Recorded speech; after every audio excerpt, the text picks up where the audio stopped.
ಆಯುರ್ವೇದಿಕ್ ಚರಕ ಸಂಹಿತೆಯ ಚಿಕಿತ್ಸಾ ಸ್ಥಾನದಲ್ಲಿ ಹೇಳಿದ್ದಾರೆ.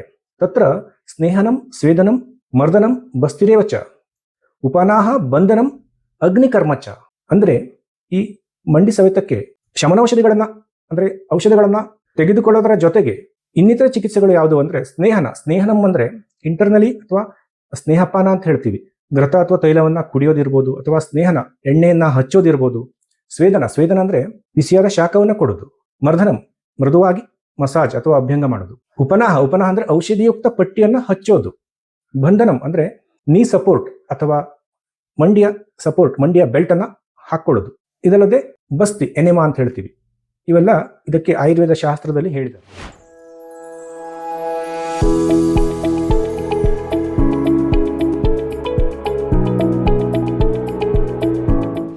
ಎಲ್ಲರಿಗೂ ನಮಸ್ಕಾರ. ನಾನು ಡಾಕ್ಟರ್ ಮಹೇಶ್ ಭಟ್, ಆಯುರ್ವೇದಿಕ್ ಫಿಸಿಷಿಯನ್, ಯಲ್ಲಾಪುರ. ಇತ್ತೀಚೆಗೆ ಮಂಡಿ ನೋವು ಅಥವಾ ನೀ ಜಾಯಿಂಟ್ ಪೇನ್ ಅನ್ನೋದು ತುಂಬಾ ಜಾಸ್ತಿ ಆಗ್ತಾ ಇದೆ. ಇದನ್ನ ಮಂಡಿ ಸವೆತ ಅಥವಾ ಆಸ್ಟಿಯೋ ಆರ್ಥರೈಟಿಸ್ ಅಂತ ಹೇಳ್ತಾರೆ. ಮೊದಲೆಲ್ಲ 60-65 ವರ್ಷ ಆದವರಲ್ಲಿ ಕಾಣಿಸ್ಕೊಳ್ತಾ ಇದ್ದಂತ ಈ ಒಂದು ಸಮಸ್ಯೆ ಇತ್ತೀಚೆಗೆ 40-45 ವರ್ಷ ಆದವರಲ್ಲಿ ಕಾಣಿಸ್ಕೊಳ್ತಾ ಇರೋದು ತುಂಬಾ ವಿಚಾರ ಮಾಡಬೇಕಾದಂತ ಒಂದು ವಿಷಯ ಆಗಿದೆ. ಸಂಧಿಸ್ಥಿತೆ ವಾತೆ ಶೂಲಂ ಶೋತಂ ಪ್ರಸರಣ ಆಕುಂಚನ ಯೋಶ್ಚ ವೇದನ ವಾತಪೂರ್ಣ ಧೃತಿ ಸ್ಪರ್ಶೆ ಸಂಧಿಗತ ಲಕ್ಷಣಂ ಅಂತ ಆಯುರ್ವೇದ ಶಾಸ್ತ್ರದಲ್ಲಿ ಉಲ್ಲೇಖ ಮಾಡಿದ್ದಾರೆ. ಅರ್ಥಾತ್ ಈ ಸಂಧಿ ಸವೆತದಿಂದ ನೋವು, ಬಾವು, ಶೋತ ಉಂಟಾಗುತ್ತದೆ. ಫಿಸಿಕಲ್ ಆಕ್ಟಿವಿಟಿಯಿಂದ ನೋವು ಜಾಸ್ತಿ ಆಗ್ತದೆ.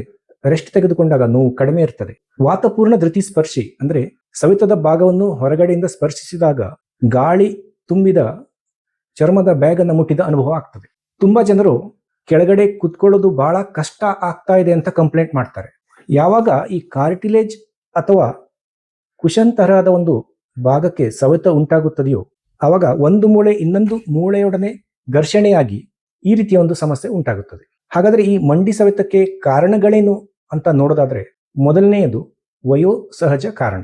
ಎರಡನೆಯದು ಅತಿಯಾದ ತೂಕದಿಂದ ಮಂಡಿಯ ಮೇಲೆ ಒತ್ತಡ ಅಥವಾ ಲೋಡ್ ಜಾಸ್ತಿ ಆಗಿ ಮಂಡಿ ಸವೆತ ಬರುತ್ತದೆ.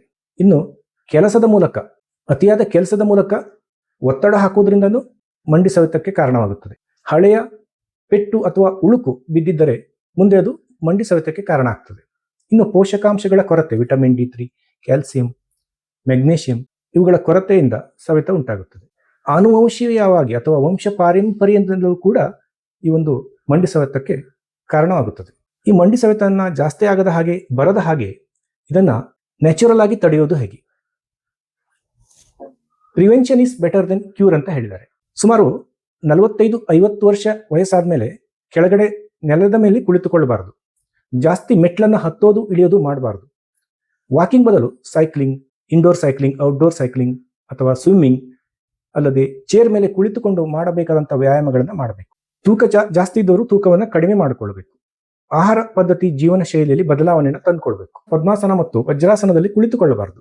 ಇನ್ನು ಪ್ರತಿಯೊಬ್ಬರು ತಿಳಿದುಕೊಳ್ಳಲೇಬೇಕಾದ ಮುಖ್ಯವಾದ ವಿಚಾರ ಏನಂದ್ರೆ, ಈ ಮಂಡಿ ಸವೆತವನ್ನ ಆಯುರ್ವೇದಿಕ್ ಔಷಧಿಗಳಿಂದ ಹೇಗೆ ಪರಿಣಾಮಯುತವಾಗಿ ಕಡಿಮೆ ಮಾಡಿಕೊಳ್ಳಬಹುದು ಅಂತ ನೋಡೋದಾದ್ರೆ, ಸುಮಾರು 20 ವರ್ಷಗಳಿಂದ ತುಂಬಾ ಜನ ನಮ್ಮ ಚಿಕಿತ್ಸಾಲಯಕ್ಕೆ ಭೇಟಿ ನೀಡಿ 3-4 ತಿಂಗಳುಗಳ ಕಾಲ ಔಷಧ ಉಪಚಾರ ಮಾಡೋದ್ರ ಮೂಲಕ ತುಂಬಾ ಒಳ್ಳೆ ಪರಿಣಾಮವನ್ನ ಕಂಡುಕೊಂಡಿರ್ತಾರೆ. ಅದರಲ್ಲೂ ಪ್ರಾರಂಭಿಕ ಹಂತದಲ್ಲಿ ಅಂದ್ರೆ ಫಸ್ಟ್ ಅಂಡ್ ಸೆಕೆಂಡ್ ಸ್ಟೇಜ್ ಅಲ್ಲಿ ಬಂದು ಔಷಧವನ್ನು ತೆಗೆದುಕೊಂಡ್ರೆ ಉತ್ತಮ ಪರಿಹಾರವನ್ನು ನೋಡಬಹುದು.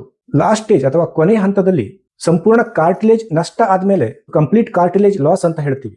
ಆವಾಗ ಔಷಧಿಯಿಂದ ಕಡಿಮೆ ಮಾಡೋದು ಕಷ್ಟ. ಆಯುರ್ವೇದಿಕ್ ಘಟಕಗಳಾದ ಗುಗ್ಗುಲು, ಶೊಲ್ಲಕ್ಕಿ, ಅಶ್ವಗಂಧ, ಅರಿಸಿನ, ಅಸ್ಥಿಶೃಂಖಲ, ರಾಸ್ನ, ತಿಲತೈಲಯುಕ್ತ ಔಷಧಿಗಳು ತುಂಬಾ ಪರಿಣಾಮಕಾರಿಯಾಗಿವೆ. ನೆನಪಿಡಿ, ಎಲ್ಲಾ ಆಯುರ್ವೇದಿಕ್ ಔಷಧಿಗಳು, ಎಲ್ಲಾ ಆಯುರ್ವೇದಿಕ್ ವೇದನಾಸ್ಥಾಪಕ ಶಿವಲಾರ ಔಷಧಿಗಳು ಎಲ್ಲಾ ರೀತಿಯ ನೋವಿಗೆ ಪರಿಹಾರವನ್ನು ಕೊಡುವುದಿಲ್ಲ. ಹೇಗೆ ನಾವು ಆಮವಾತದಲ್ಲಿ ಆಮಪಾಚಕ ಮತ್ತು ವಾತ ಶಾಮಕ ಔಷಧಗಳನ್ನು ಕೊಡುತ್ತೇವೆಯೋ ಅದೇ ರೀತಿ ಈ ಸಂಧಿ ಸವೆತದಿಂದ ಉಂಟಾದ ತೊಂದರೆಗೆ ಕಾರ್ಟಿಲೇಜ್ ರೀಬಿಲ್ಡ್ ಅಥವಾ ರೀಪೇರ್ ಅಂತ ಹೇಳ್ತೀವಿ, ಕಾರ್ಟಿಲೇಜ್ ಅನ್ನು ಪುನರ್ ನಿರ್ಮಾಣ ಮಾಡಬೇಕಾದಂತ ಔಷಧವನ್ನ ಕೊಡಬೇಕಾಗ್ತದೆ. ಸರಿಯಾದ ಕಾಂಬಿನೇಷನ್ ಅನ್ನ ಸರಿಯಾದ ಪ್ರಮಾಣದಲ್ಲಿ ರೋಗಿಯ ಪ್ರಕೃತಿಗೆ ಅನುಗುಣವಾಗಿ ಸರಿಯಾದ ಸಮಯದಲ್ಲಿ ನೀಡಿದರೆ ನಮ್ಮ ಔಷಧಿಗಳು ತುಂಬಾ ಅತ್ಯುತ್ತಮವಾದ ಕೆಲಸವನ್ನು ಮಾಡುತ್ತದೆ. ಉದಾಹರಣೆಗೆ ತೈಲಯುಕ್ತ ಮತ್ತು ಘೃತಯುಕ್ತ ಕ್ಯಾಪ್ಸುಲ್ ಅನ್ನ, ghee based or oil based capsule ಅನ್ನ ಆಹಾರದ ಮೊದಲು ತೆಗೆದುಕೊಳ್ಳಬೇಕು.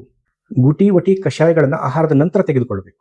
ಕೇವಲ ತಾತ್ಪೂರ್ತಿಕವಾಗಿ ನೋವನ್ನು ಕಡಿಮೆ ಮಾಡದೆ ರೋಗವನ್ನು ಬುಡದಿಂದ ಸರಿಪಡಿಸಿ ದೀರ್ಘಕಾಲದ ಪರಿಣಾಮವನ್ನು ಉಂಟು ಮಾಡುವುದು ನಮ್ಮ ಈ ಆಯುರ್ವೇದಿಕ್ ಔಷಧಿಯ ಮುಖ್ಯ ಉದ್ದೇಶವಾಗಿರುತ್ತದೆ. ಹೀಗೆ ಈ ಆಯುರ್ವೇದಿಕ್ ಔಷಧಿಗಳು ಸಂಧಿ ಸವೆತದ ಲಕ್ಷಣಗಳಾದ ನೋವು, ಬಾವು, ಊತವನ್ನು ಕಡಿಮೆ ಮಾಡಿ ರೋಗದ ಪ್ರಗತಿಯನ್ನು ನಿಧಾನಗೊಳಿಸುತ್ತದೆ.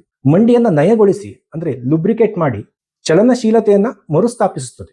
ಇದಲ್ಲದೆ ಸರಿಯಾದ ವ್ಯಾಯಾಮವನ್ನು ಸರಿಯಾದ ಕ್ರಮದಲ್ಲಿ ಮಾಡುವುದು ಕೂಡ ಅಷ್ಟೇ ಮುಖ್ಯವಾಗಿರುತ್ತದೆ. ಇದಿಷ್ಟು ಈ ಸಂಧಿ ಸವೆತದ ಬಗ್ಗೆ ಸಂಬಂಧಪಟ್ಟ ವಿಚಾರಗಳಾಗಿರುತ್ತದೆ. ಮುಂದಿನ ಒಂದು ವಿಡಿಯೋದಲ್ಲಿ ನಾವು ಆಮವಾತ ಅಂದ್ರೇನು, ಅದಕ್ಕೆ ಆಯುರ್ವೇದಿಕ್ ಪರಿಹಾರ ಏನು ಅನ್ನೋದನ್ನ ನೋಡೋಣ. ಈ ವಿಡಿಯೋವನ್ನ ಆದಷ್ಟು ಶೇರ್ ಅಂಡ್ ಸಬ್ಸ್ಕ್ರೈಬ್ ಮಾಡಿ. ಧನ್ಯವಾದ.